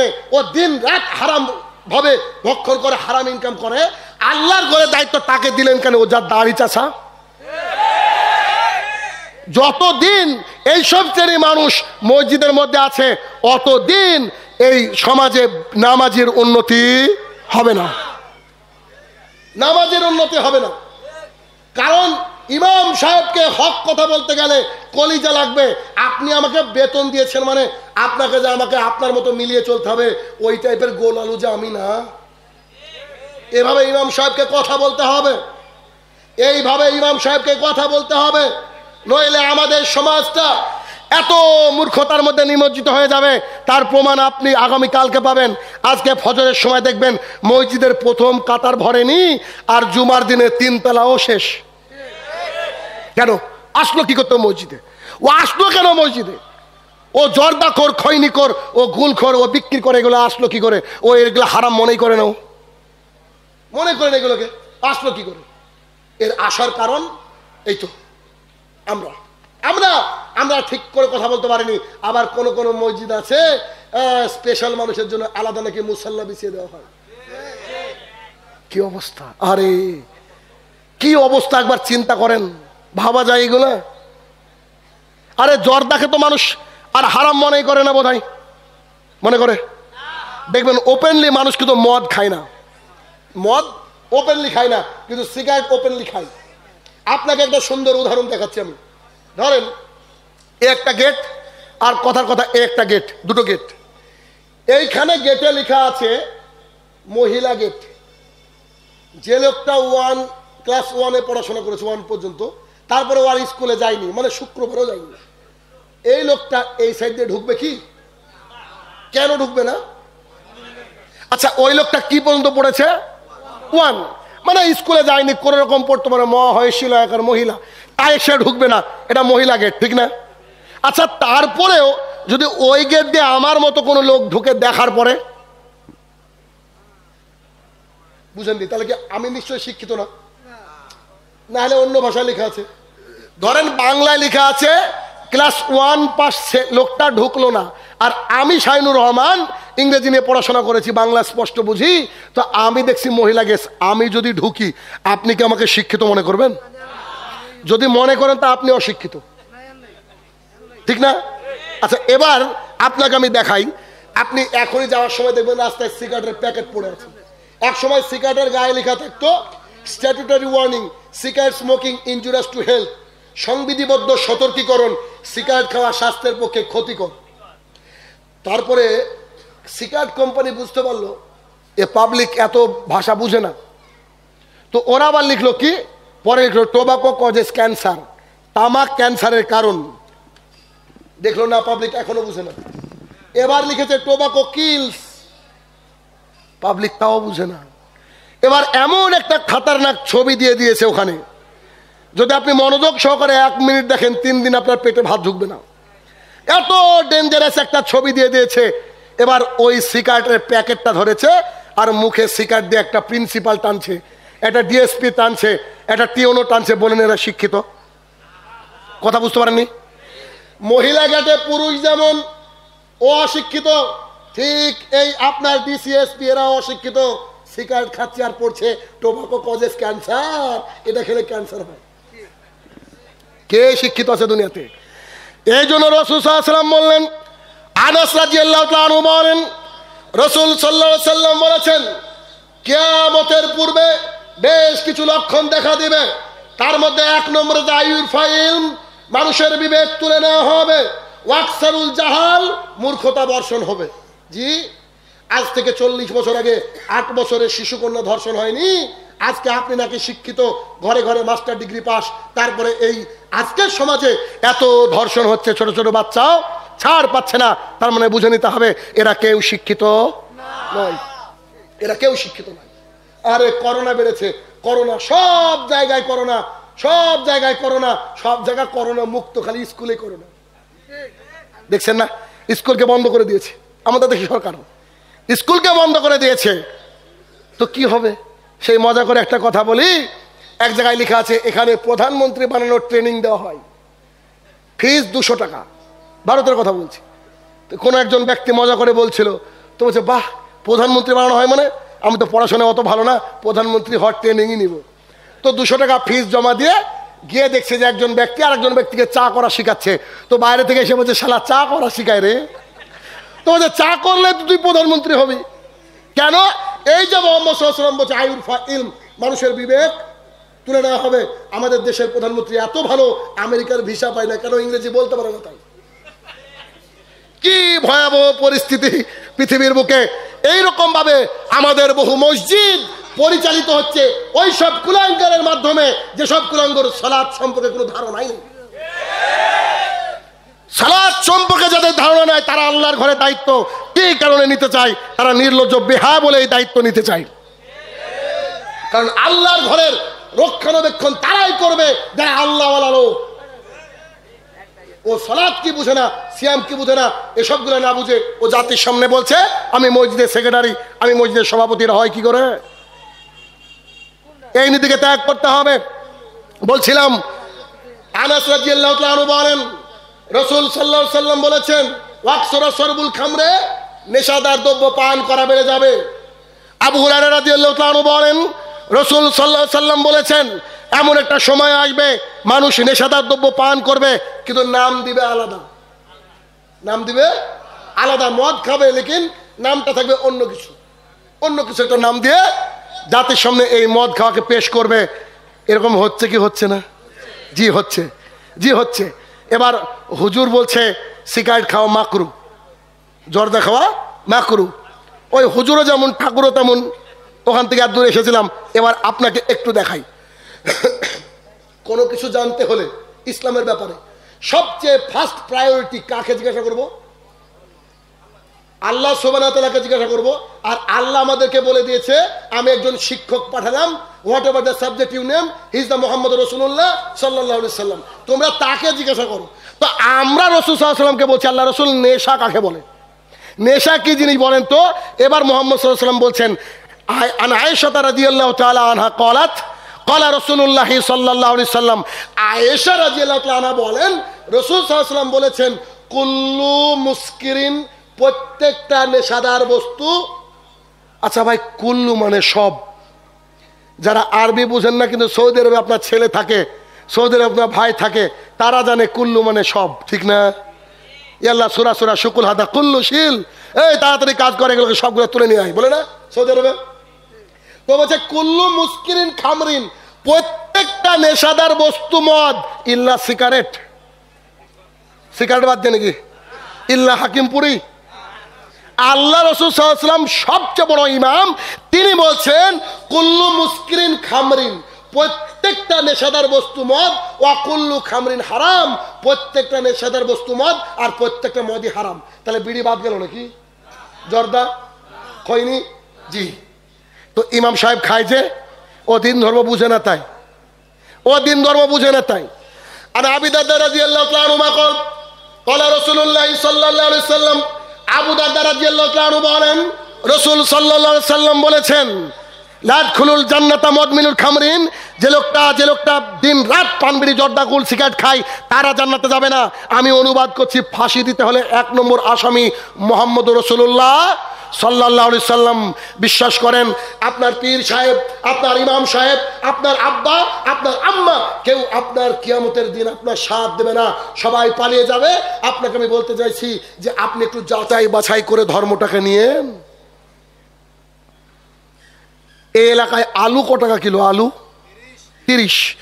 30 টাকা কিলো আলু কিনতে গিয়েছেন সকালবেলায় হাটে, আপনি বাজারে গিয়েছেন আলু কিনতে জনাব, তো আলু কিনতে গিয়ে আলুকে বেচেছেন, এটা ছোট কি দেয় ওটাকে, পাত্র, একটা পাত্রে আলুকে বেচেছেন, বাঁচার পরে দাড়িতে তুলে দিয়েছেন, একটা আলু কম পড়েছে, তো যে দোকানি সে করেছে কি, একটা আলু তুলে দিতে গিয়েছে, অমনি হাতটাকে চেপে ধরে, যাই দাঁড়ান, খবরদার দিবেন না। তার মানে 30 টাকা দামের আলু কিনতে গিয়ে ওই দাড়িওয়ালা লোকটা, যে দোকানদার, তাকে বিশ্বাস করতে পারছেন না, একটা আলু দিচ্ছে তাই তাকে বিশ্বাস করতে পারছেন না। আপনি ভাবছেন ওই আলুটাই পচা, আর আপনি ধর্মের বিষয়ে হুজুর সব জানে। আবু জেহেল যে হাজি ছিল, জি, আবু জেহেল যে হাজি ছিল, আবু জেহেলের মুখেও যে দাড়ি ছিল। আবু হুরায়রা রাদিয়াল্লাহু তাআলা আনহু বলেন, রাসূল সাল্লাল্লাহু আলাইহি ওয়াসাল্লামকে এসে বলছেন, আল্লাহ রাসূল, আমাকে আজকে একটা হেভি মন্ত্র শিখে দিয়েছে একজন, কি বুঝে, ফরজ নামাজের পরে পড়লে নাকি জান্নাত পাওয়া যায়, আয়াতুল কুরসি শিখেছি। রাসূল সাল্লাল্লাহু আলাইহি ওয়াসাল্লাম বলছে, তাই নাকি? আচ্ছা বলো তো এটা কে শিখিয়েছে? এটা আমি তো জানি না, একটা চোর, ওকে ধরেছিলাম পরপর 3 দিন, তো 3 দিনের দিন আমাকে এটা শিখিয়ে দিয়েছে, ওকে আমি ছেড়ে দিয়েছি। রাসূল সাল্লাল্লাহু আলাইহি ওয়াসাল্লাম বলছে, ও ছিল মিস্টার ইবলিস। বাক্য যদি বুঝতে পারেন, সমাজ দেখলে ইশারা কাফি। তার মানে আমার শিক্ষক জাহান্নামী, আমার শিক্ষক জাহান্নামী, আমাকে শিখাচ্ছে তুমি এইটা পড়লে জান্নাতে যাবাই যাবা। রাসূল সাল্লাল্লাহু আলাইহি ওয়াসাল্লাম বলছেন, যে ব্যক্তি ফরজ সালাত আদায় করলো, এরপরে আয়াতুল কুরসি পাঠ করলো, ওর থাকার জায়গা জান্নাত। জান্নাতে যায়নি কেন? মরেনি তাই। তাহলে হুজুর যে সময় দিল না, আসসালামু আলাইকুম রহমতুল্লাহ, আসসালামু আলাইকুম রহমতুল্লাহ, আল্লাহু আকবার, কই জান্নাতে যাওয়ার যে রাস্তাই বন্ধ। এত মুনাজাতের তাড়াহুড়া কেন গো? আমি যে কিছু জিকির আজগার করতাম, হুজুর যে সময় দিল না, এটা করলো কি?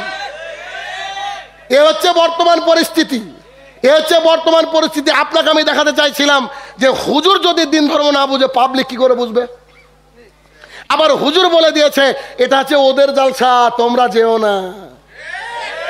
মসজিদে মসজিদে ঘোষণা হয়ে যায়, আপনি আবু হানিফা রাহমাতুল্লাহ আলাইহির দিকে ডাকছেন, আপনি ইমাম শাফি রাহমাতুল্লাহ আলাইহির দিকে ডাকছেন, আলহামদুলিল্লাহ আপনি ডাকেন, আমার কোনো আপত্তি নেই, তবে আমি মুহাম্মদ সাল্লাল্লাহু আলাইহি ওয়াসাল্লামের দিকে ডাকছি। আপনি বলছেন যে ফাজাইল আমল পড়তে হবে, মুনতাকাব হাদিস পড়তে হবে, বেহেশতি জিয়ার পড়তে হবে, আমি বলতে চাইছি কোরআন এবং হাদিস পড়তে হবে। আপনি মাছের কাঁটা বেছে খেতে পারেন, কোনটা কাঁটা কোনটা মাছ বুঝতে পারেন। আপনি গোস্ত খেতে পারেন, কোনটা হাড় ফেলে দিতে হয় এটা আপনি জানেন। রাস্তায় চলে ছোট ছোট হাঁস, ওই যে পাতি হাঁস আমরা বলি, দেখবেন পৃথিবীর বুকে সবচেয়ে নির্বোধ হচ্ছে পাতি হাঁস। খেয়াল করেনি? রাস্তা দিয়ে একটা ছাগল গেলে, বাইক গেল, ছাগলটা এদিকে থেকে যায়, আর ও যখন ট্রেন লাইনের মতো চলে, কি আসছে ওর দেখার যুক্তি নেই। এতটা কম ব্রেন আল্লাহ সুবহানাহু ওয়া তাআলা ওই পাতি হাঁসকে দিয়েছে। ওই পাতি হাঁস যখন একটা পুকুরের মধ্যে নেমে যায়, পুকুরের কাদার মধ্যে থেকে বেছে তার শামুকটা ঠিকই বের করে আনতে পারে। আর আপনি intelligent person in the world, সবচেয়ে বুদ্ধিমান মানুষ, আপনি ফাজাইলে আমলে জাল জয়ী হাদিস পান না? আপনি একটু যাচাই বাছাই করতে পারেন না জনাব? আমি কি কখনো আমার মাযহাবকে এ কথা বলেছি? আমি বারবার আপনাকে বলছি যে আপনি একটু কোরআনটা পড়েন তো। এখানে বলা হচ্ছে যে জুয়া চলবে না, আর আপনার মোড়ে মোড়ে লটারি চলছে। জি, মোড়ে মোড়ে লটারি চলে না? এই লটারির কারণে বহু পরিবার আজকে ধ্বংসের পথে। এই জুয়া হয় কেন? ইমাম সাহেব বলতে পারে না?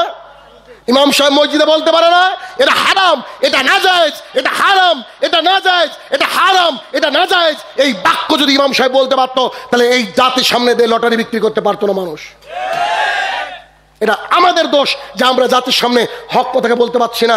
বলছে পীর সাহেবের কাছে ফু দিলে নাকি জান্নাত। এটা কি অবস্থা, কি ভয়াবহ পরিস্থিতি!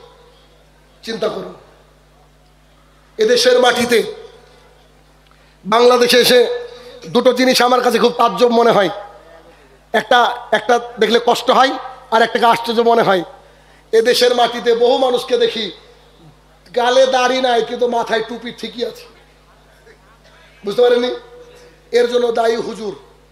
যদি বাই চান্স সালাত আদায় করেন মাথায় টুপি না থাকে তো রানিং নামাজের মধ্যে পড়িয়ে দেয়, কিন্তু দিন রাত দাড়ি চেয়েছে ও যায়, একদিনও বলে না যে বেড়া দাড়ি রাখা ফরজ। ও তো সুন্নত বলেছে না, জাতির সামনে বলেছে সুন্নাত, অথচ দাঁড়িয়ে রাখা আছে কি ওয়াজিব বা ফরজ। দেখেন এ বিষয়ে কথা বলে না। এ একটা। আর দুই নম্বর জিনিস যেটা আমাকে আশ্চর্য লাগে, এই বাংলাদেশের মাটিতে যতবার রেখেছি অতবার দেখেছি, আমার মনে হয় এই পৃথিবীর সমীক্ষায় আমি যদি ভুল না করি সবচেয়ে দাড়িওয়ালা লোক বেশি সিগারেট খায় বাংলাদেশে। এত নির্লজ্জ, এত বেহায়া, এখনো খাচ্ছে বোধহয় বাইরে। দেখেন এই কথা শুনছে আর খাচ্ছে। বলছেন এরা মানুষ, মুসলমান হিন্দু এদের ছেড়ে দেন, এরা কি মানুষ? আমি তো আপনাকে জাহান্নাম থেকে বাঁচানোর জন্য জান্নাতের সুললিত রাস্তা বলে দেওয়ার জন্য আসছি, এটাই আমার উদ্দেশ্য। আপনাকে আমি বলছি না যে কার ধর্ম কি পালন করবেন কি করবেন না, আমি এটা বলতে চাইনি। আমি বলতে চাইছি কোরআনুল কারীম সূরা বাকারা সূরা নম্বর 2 আয়াত নম্বর 111 আল্লাহ সুবহানাহু ওয়া তাআলা যে বাক্যটা আমাদেরকে শিখিয়ে দিলেন, আমি আপনাকে শিখাচ্ছি কি, যদি শাহিনুর রহমান কোনো কথা বলে, যদি ডক্টর জাকির নায়েক কোনো কথা বলে, যদি আল্লামা দেলোয়ার হোসেন সাঈদী কোনো কথা বলে, যদি মিশর আল আফাসি যদি কোনো কথা বলে, যদি শেখ সুদেশ মক্কার ইমাম কোনো কথা বলে, যদি ফজলুল করিম যদি কোনো কথা বলে, তাকে একটা কথা বলেন কি, কুল হাতু বুরহানুকুম ইন কুনতুম সাদিকিন। আপনি যদি সত্যবাদী হন তো দলিল দেন। বলেন, আপনি যদি সত্যবাদী হন তার দলিল দেন। এটা কাকে বলবেন? আমাকে যেমন বলবেন, আপনার হুজুরকে একটু বলে দেখেন দেখি, একটু বলেন হুজুর নাইতওয়ান দিয়ে যে নামাজ শুরু হলো একটু দলিলটা দেন না। আমি তো শুনেছি যে এটা নাকি বলা নাই, নিয়াতের কাজ নাকি অন্তর, নিয়াত নাকি অন্তর দিয়ে করতে হয়, এটা নাকি মুখে বলার জিনিস নয়।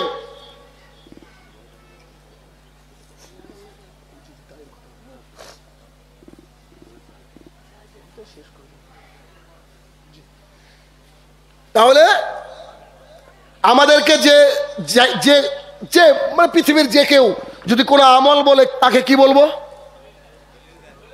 দলিল। জি, দলিল যে লাগবে। হ্যাঁ, এখন কিছু মানুষ বলে যে ডক্টর জাকির নায়েক আসার পরে দলিল আবিষ্কার হলো, ঠিক না? বলে কিনা?